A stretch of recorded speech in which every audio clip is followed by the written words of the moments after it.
my name is Becky, and I am here to talk to you today a little bit about children with learning differences or disabilities, those that would be covered under the IDEA, and students who essentially end up being more subjected to what we would call the school to prison pipeline.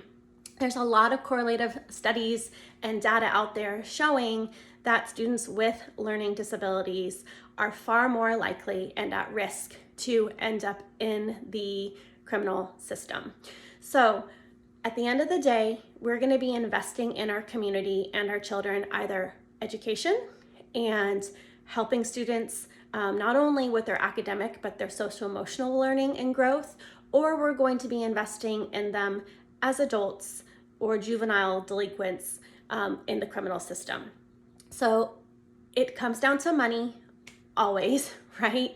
And it's sad to say this, but we just have not been spending enough money and doing enough pre-screening for students to be able to see and get services in order to help them not to go down into this pipeline. So a little bit of background data. The US Department of Education actually did a study, it was in 2012, and they took 43.5 million students without disabilities, so again, those who are not covered under the IDEA, and then they took 6 million students that were covered under the IDEA. In case you don't know, it's the Individuals with Disability Act. So what they found is that students with disabilities are 2 times as likely to have suspensions. They only represent 12% of the population, but there are a quarter of the students who are referred to law enforcement. There are 58% of the students who are secluded and 75% of students who have to have physical restraint against them. So there is definitely an indication that students with disabilities are absolutely a group of individuals that we should pay especially close attention to and helping them. So specific to learning differences and disabilities, I want to focus on literacy because the whole overarching school to prison pipeline can be very daunting and overwhelming. So I want to look specifically at literacy. And it is known that about 37% of those with learning differences have dyslexia. So it is shown that about 20% of our society has some form of dyslexia, and it could be mild to moderate to severe, but that it's extremely important by the time children are 3rd grade level. At that 3rd grade level, there is a mark that shows if students are at grade level, then statistically the likelihood of them being able to graduate high school is far more. And in fact, the lower third of students, if you take, the lower third who are not performing, have like a 63% less likely chance of graduating high school and a significant higher chance ending up being in the criminal justice system. Now, of course, this isn't just about learning disabilities. There's oftentimes economic factors, there's socioeconomic disadvantages, racial, there's a whole huge component to this. But if we focus specifically as teachers on the learning differences in the screening process for kindergarten, 1st and 2nd grade, we can do so much work with these students and really help them, not only academically, but let's be honest, emotionally. My son right now, he is in 1st grade and he has dyslexia. And I have watched him struggle. He's my youngest of 3. I've watched my students that I represent and tutor really struggle, and their disability becomes a part of their identity when it shouldn't. And we all should know that learning differences have nothing to do with intellectual abilities. It is literally just how our brain is wired. So giving these students tools early on and giving teachers the tools to be able to spot dyslexia is key.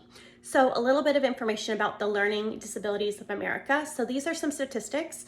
So 20%, so 1 in 5 has usually like literacy, like reading difficulties. And again, most of that comes down to some form of dyslexia.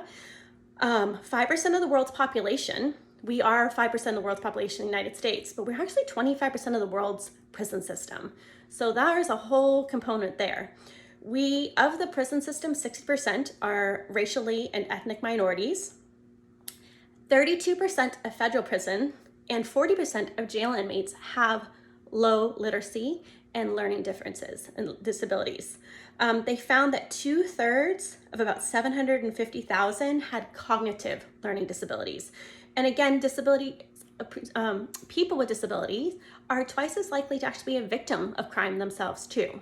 So knowing this data, what can we do? So legislatively is where it starts. We have to invest money. We're going to be investing money in these children, whether it be in education or later on down the line in the criminal system. And clearly there's a great indicator of what's going to be better, right? Especially just for the livelihood and the reform of things. So one bill to follow is called SB 237, and this is a federal bill that is basically trying to mandate K through second grade dyslexia screening. Now, it would be amazing if that passed, but with our current level of staff and trained professionals, that's going to be a very daunting task and be very taxing for each state. So what we need to do is create an ability for current teachers to get training. And I think one of the best ways to do this is to create a stipend, to give money to teachers to go to professional training, to learn the signs and keys and how to actually discover which child is dyslexic within their classroom. You'll find it's actually it's a pretty easy screening process to do. It's just knowing what to do. We also need to have SPED teachers, so special education teachers. Yes, cover all 13 different categories within the IEP process, but really specialize. So in the state of California, at least in my county, the SPED teachers, if they're working in elementary level, they're going K through 6 and they're covering all 13 different categories. And this is whether you're a resource teacher going in and pulling children out, or if you actually have your own classroom with 12 students. So it would be so beneficial if SPED teachers, special education teachers, resource teachers, could be targeting specifically just working with dyslexic students, doing screening, training teachers how to spot the signs, and working in a co-team environment. I think that would go so far. We're actually fortunate that our Governor Newsom of state of California, he has dyslexia himself. So he is a huge advocate, and he has actually allocated $4 million in the 2020-2021 school year for this, for students with dyslexia. Of course, we have this pandemic, so I don't know exactly how that money has been spent. It'll be interesting to see. But if we know that 37% of learning differences or disabilities are children with dyslexia, it makes so much sense to really hone in specifically there. And that is going to change and shift so many different children's lives. The other thing to think about is children with learning differences. Again, it's not an intellectual disability. It is the way our brains are wired to process things. So it's just they look at things differently and take more time to process, but oftentimes are very good kinesthetic learners. They make excellent, hands-on mechanics, all these different things. So in high school, we really should have more training programs. I know a lot of the wood shop and mechanic classes are going away and shifting. We should really bring those back because those are skill-based jobs that are going to be really wonderful for a lot of kids and students, even beyond those with learning differences, for job security.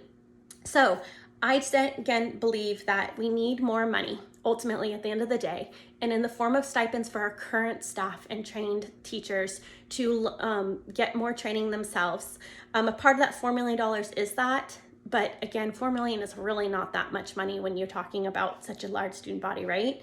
SPED teachers need more training, and just the entire screening process needs to be honed in. So that was my biggest suggestion. I appreciate you listening to me, and I hope that Governor Newsom, if you hear this, or the board of my current local school district, that you see this, that we really should not be taking funds away from special education right now. It's just not going to serve our population long term. We really need to be putting more funds into it. And I'm truly hopeful that at the federal level and the state level that we get some legislation to specifically help those students with dyslexia. Thank you.